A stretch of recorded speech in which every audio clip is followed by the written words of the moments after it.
John and Mary were not your average retirees. They had lived lives full of intrigue and intellectual pursuit, far removed from the typical image of elderly folk spending their days in quiet leisure.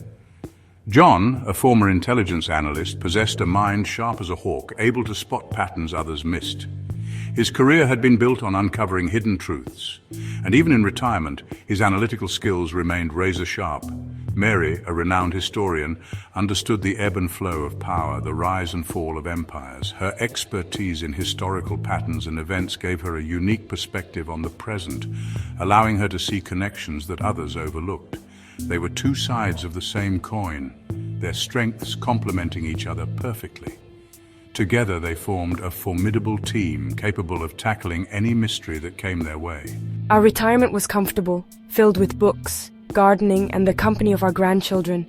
We enjoyed the simple pleasures of life, finding joy in the little things. But a storm was brewing, a whisper of something sinister hidden beneath the surface of everyday news. It was a subtle shift, almost imperceptible, but enough to catch our attention. It began with a nagging feeling, a sense of déjà vu that John couldn't shake. He had seen these patterns before in his years of intelligence work, and they always led to something significant. The news reported a new virus spreading rapidly. It was the kind of story that dominated headlines, but John saw beyond the surface. John, with his analytical mind, saw the patterns, the subtle manipulations in global markets, the orchestrated panic. He noticed the telltale signs of a coordinated effort to influence public perception and behavior. He dug deeper, spending hours in his study, the glow of the computer screen reflecting in his eyes. The more he uncovered, the more convinced he became that this was no ordinary crisis. He unearthed old files, forgotten research papers, and whispers of a shadowy organization known only as the Global Network. These documents hinted at a vast conspiracy, one that spanned decades and continents. Mary, initially skeptical, was drawn in by the sheer volume of evidence John presented. She couldn't deny the connections, the eerie similarities between past events and current happenings. Historical records mirrored current events with alarming accuracy. It was as if history was repeating itself, orchestrated by unseen hands. Past pandemics, economic collapses, even wars seemed orchestrated, following a pattern too precise to be coincidental. The evidence was overwhelming, pointing to a deliberate manipulation of world events. The Global Network, it seemed, thrived on chaos, manipulating world events from the shadows to consolidate power and control. They were the puppet masters, pulling the strings of the world. A chill ran down Mary's spine as she realized the depth of their discovery. This was not just a theory, it was a reality unfolding right before their eyes. This was not a conspiracy theory, it was a conspiracy, and it was happening right now. The implications were staggering and the danger very real. Their quiet retirement was shattered, replaced by a chilling reality. They were no longer just retirees, they were investigators, uncovering a truth that could change the world. They were facing a foe unlike any they had encountered before. An enemy hidden in plain sight, pulling the strings of the world. The global network was everywhere and nowhere, a ghostly presence that influenced everything. John and Mary knew they couldn't ignore this. They had to act, to use their skills and knowledge to expose the truth. They had stumbled upon a truth too dangerous to ignore, a truth that could change the world as they knew it. Their journey was just beginning, and the stakes had never been higher. John and Mary delved deeper into the rabbit hole, each day uncovering more evidence of the global network's insidious influence.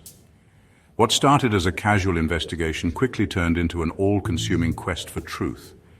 They spent countless hours poring over documents, cross-referencing data, and connecting the dots that others had missed or ignored. Decades-old documents, hidden in the archives of government agencies and historical societies, revealed a pattern of manipulation dating back generations.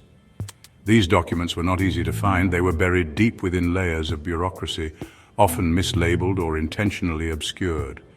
But John and Mary were relentless, their determination fueled by the gravity of their discoveries.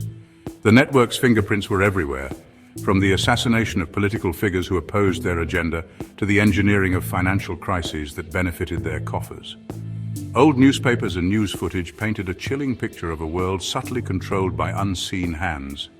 Every major event seemed to have a hidden layer, a secret motive that served the network's interests.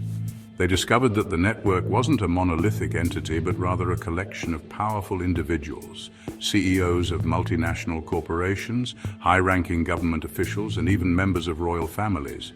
These individuals, though diverse in their backgrounds and public personas, shared a common goal: to maintain and expand their power at any cost. These individuals operated with impunity, their immense wealth and influence shielding them from scrutiny.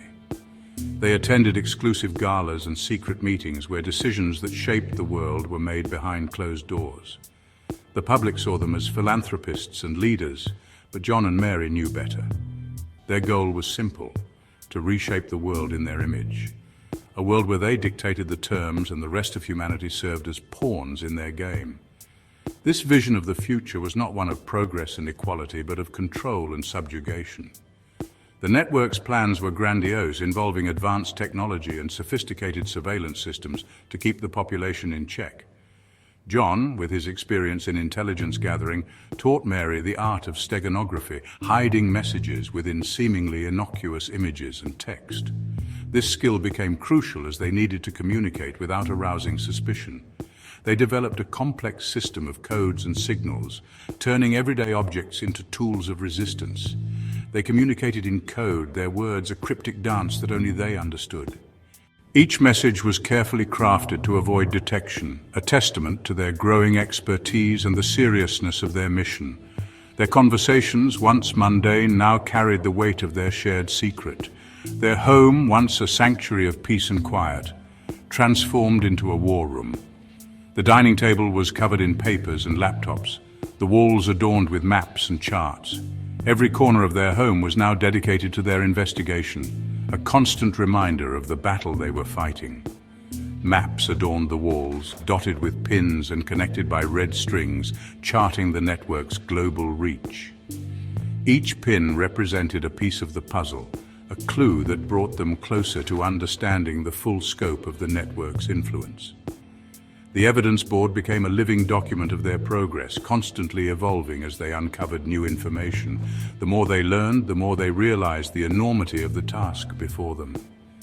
The network's reach was vast, its influence pervasive. It was easy to feel overwhelmed, to question whether two people could really make a difference against such a formidable adversary. They were two people against a global network of power and influence. It was a classic David versus Goliath scenario, but John and Mary were undeterred. They knew that the truth was on their side, and that gave them the strength to continue. The odds were stacked against them, but they refused to be intimidated. Their determination grew with each new discovery, each piece of evidence that confirmed their suspicions. They were driven by a sense of justice, a belief that the truth must be revealed no matter the cost. They had stumbled upon a truth that most people remained oblivious to, and they felt a profound responsibility to expose it no matter the cost. This responsibility weighed heavily on them, but it also gave their lives new purpose. They were no longer just retirees. They were truth seekers, warriors in a battle for the soul of humanity. Their quiet life of retirement was over. The days of leisurely walks and peaceful evenings were replaced by intense research and strategic planning. They had traded comfort for a cause, and there was no turning back. They were now soldiers in a different kind of war, a war fought not with guns and bombs, but with information and the courage to reveal it.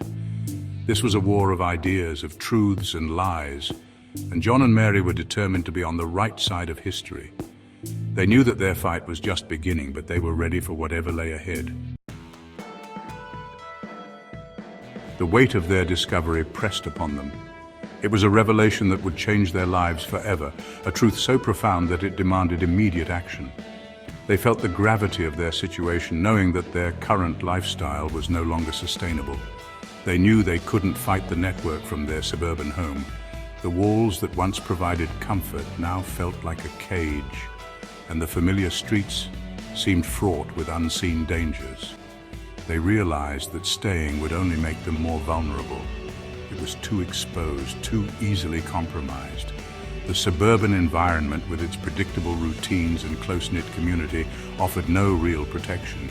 They needed to disappear, to find a place where they could blend into the landscape and become invisible. They needed a safe haven, a place off the grid where they could plan their next move. The wilderness called to them, offering the promise of solitude and security. They scoured maps and researched remote locations, driven by the need to find a sanctuary.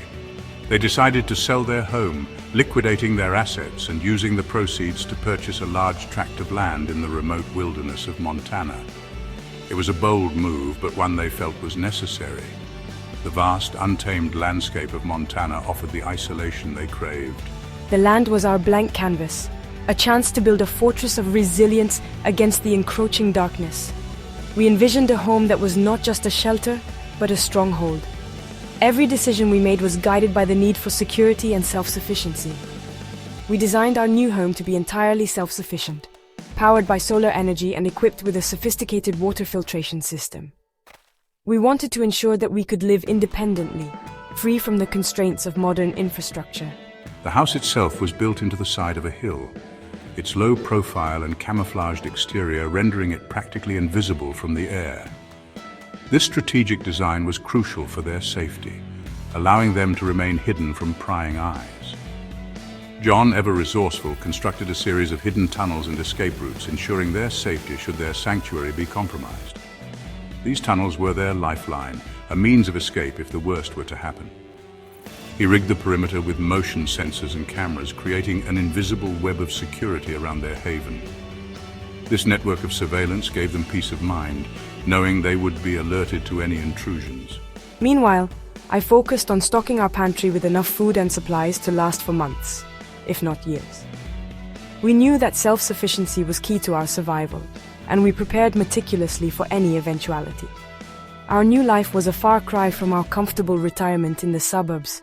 The transition was challenging, but we embraced it with determination.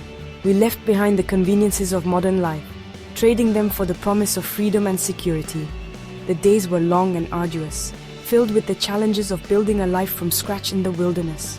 Every task, from constructing our home to gathering resources, required immense effort and perseverance. But with each challenge, we grew stronger and more resilient.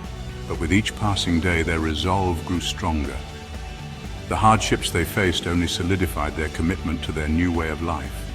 They found strength in their unity and purpose in their mission. The fresh air, the silence of the forest, and the knowledge that they were building something meaningful, something that could make a difference, filled them with a sense of purpose they had never felt before.